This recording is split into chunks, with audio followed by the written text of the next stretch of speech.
Tension is brewing between Kenyans and Nigerians after our Kenyan president said that Kenyans speak good English compared to Nigerians.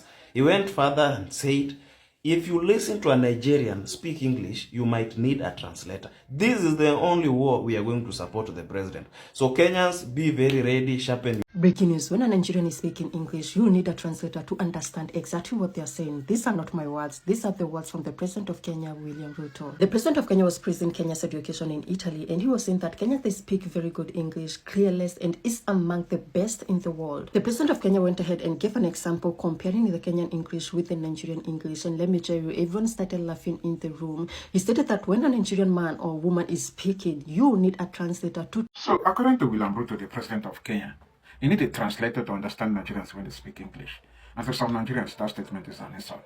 And some of them are reacting with emotion. But at the end of the day, William Ruto did not lie. Let's call it spade a spade. But before that, it is important to note that the President of Nigeria insulted Kenyans first. So the statement from William Ruto was more of a clapback. Okay? Now, to some of you that are trying to turn the statement into national controversy between Nigeria and Kenya, trying to create unnecessary tension between Nigerians and Kenyans, please. Hello everyone, how are you guys doing today? So in today's video, let's talk about Kenyan versus Nigerian. So there is tension right now between these two countries. What actually happened? Let me take you a little bit back from some few days backwards. President Tinubu, when he was making his speech addressing his people, he says Nigerian economy is better than Kenya and other African countries. Later on some few days, and guess what? Kenyan president says Nigerians don't know how to speak English. That if Nigerians speak English, you will need a translator to understand what Nigerians are saying. So a lot of drama has been going online. Nigerians are saying, oh Kenya, you guys are looking for our trouble, blah blah blah. A lot of things, guys. If you're new on this channel, you haven't subscribed, don't forget to subscribe, like, and drop your comment. I want you to take a look and listen to what Nigerians and Kenyans are saying. Guys, please watch this video. Translate what they're saying because you will not understand anything that they are saying. This is kind of true. Do you remember the time that Aisha Sweet was in Nigeria? He was saying that he can hear these people, they are speaking English, but he doesn't even understand what they are saying. But he can hear that it's English, but he doesn't understand, and he don't know why he doesn't understand them. But still Nigeria is winning because Oxford Dictionary decided to add 8 Nigerian pidgin in its 2026 updates. How many Kenyan words has been added in Oxford this year? The rate at which Oxford is recognizing Nigerian English, it seems like we are all going to start speaking pidgin. This year alone, they added 8 words, and this word include nyash. I know by now everyone knows the meaning of nyash. Your tools, we might be going for a major battle in Twitter. Kenyans versus Nigerians, and Nigerians have already started it. So let them not find us off guard. This is the only place we are going to support our president. I think he's very right. So there is something coming up on Twitter or X. So prepare yourselves. Prepare yourselves so that we can do it best as we normally do it. You know very well, no one can beat us. Online war, Twitter, no one, no country in Africa. So Kenyans, prepare yourselves because we are going for a major battle. Kenyans versus Nigerians. That was just a harmless remark. So let's stop reacting emotionally. Firstly, William Ruto did not lie. Okay? He pointed out the obvious truth. Nigerians from southern part of the country, when they travel to northern part of Nigeria, sometimes they need a translator to understand what Nigerians from northern part of the country are saying. Yes, Nigerians from southern part of Nigeria, sometimes they do not understand the English that Nigerians from northern part of the country are speaking. They speak Hausa. The Nigerians from the northern part of the country, they speak Hausa, majority of them. Of course, there are some of them that speak good English, but majority of them speak Hausa. When it comes to the southern part of Nigeria, majority of Nigerians in the southern part of the country speak broken English. On the street of Lagos, we communicate with broken English. In some corporate areas, people speak good English, but majority of the people in southern part of Nigeria speak broken English. And this is not to say Nigerians don't speak English. There are Nigerians that speak good English. Don't forget the fact that this is a country to a Nobel Prize winner in literature, home to some of the best writers on earth, home to Chinua Achebe, Chimamanda, etc., etc.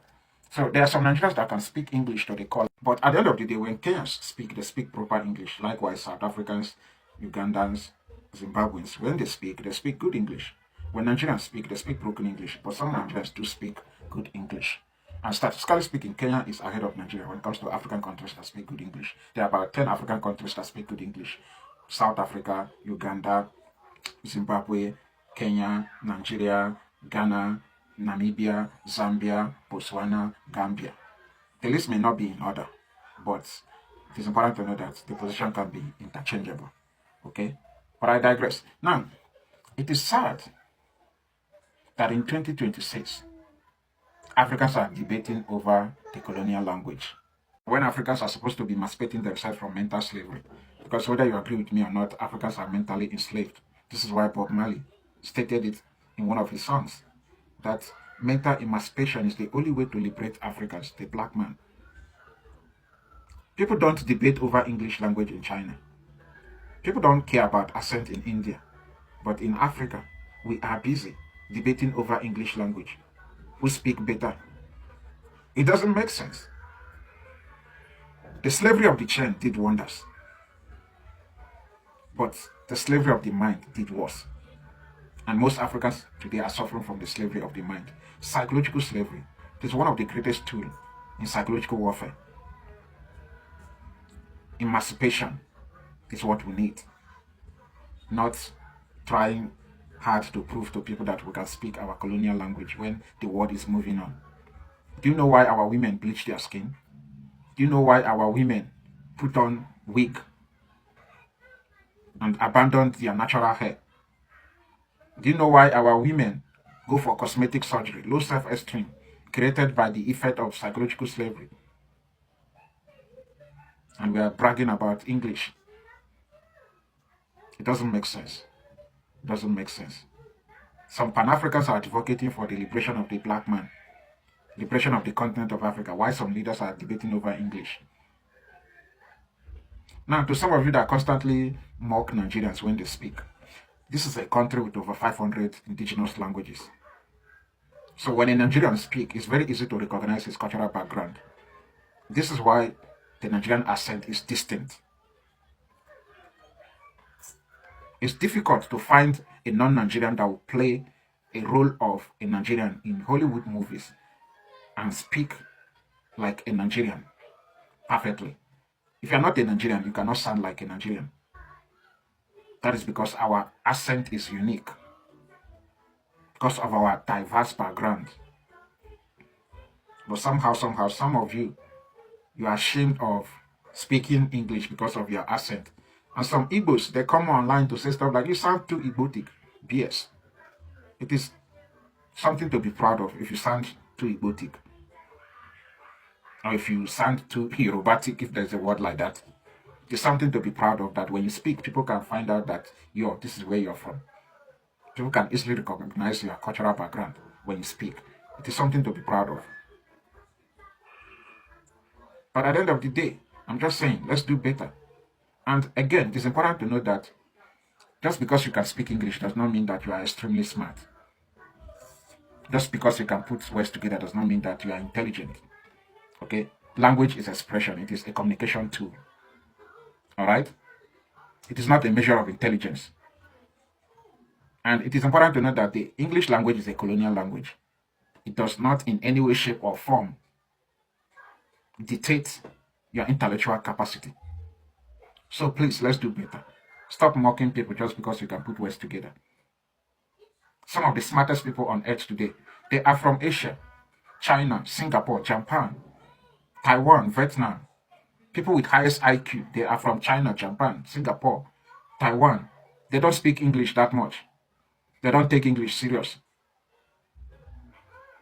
But in Africa, we're obsessed with English language. And by the way, how many English people can speak our indigenous languages? From Kenya to South Africa to Nigeria. How many British people can speak Zulu, Luo, Kukui, Igbo, Hausa, Yoruba? An average Nigerian can speak Igbo, Hausa, Yoruba, and English. That's 4 languages. An average Kenyan can speak Kukui, Swahili, English. That's 3 languages. An average South African can speak Zulu, English. That's 2 languages. But to the colonial masters, There are indigenous languages, they don't matter. But in Europe, if an European can speak Spanish, French, English, he's genius. I don't know when Africans are going to wake up. As much as I don't want to take side, but Nigerians are the ones that actually started this. President Tinubu should have just said, "Oh, Kenyan Nigerian economy is far better than any other African countries." He shouldn't have mentioned Kenyan precisely. Now, Kenyan president says, instead of Kenyan president, on the other hand, to compare economy, Nigeria economy with Kenya economy, he instead went ahead by saying Nigerians don't know how to speak English. Can you imagine that Kenya speaks the best English? The comparison is hard of. I don't understand. I don't understand Jagaban with Kasonga. To be honest, it's Kasongo. I don't understand Jagaban with Kasongo at all. At all. You see, these two presidents, they have something in common. If you've been following what is happening, Kenyans are also Kenya has presidential election which is coming up on the 2027. And Nigerians the same. These two presidents are like, their people doesn't want them, but they want to force themselves. They are the same people. Oh my god. Guys, see you on the next video, but I'll bring you more updates about this.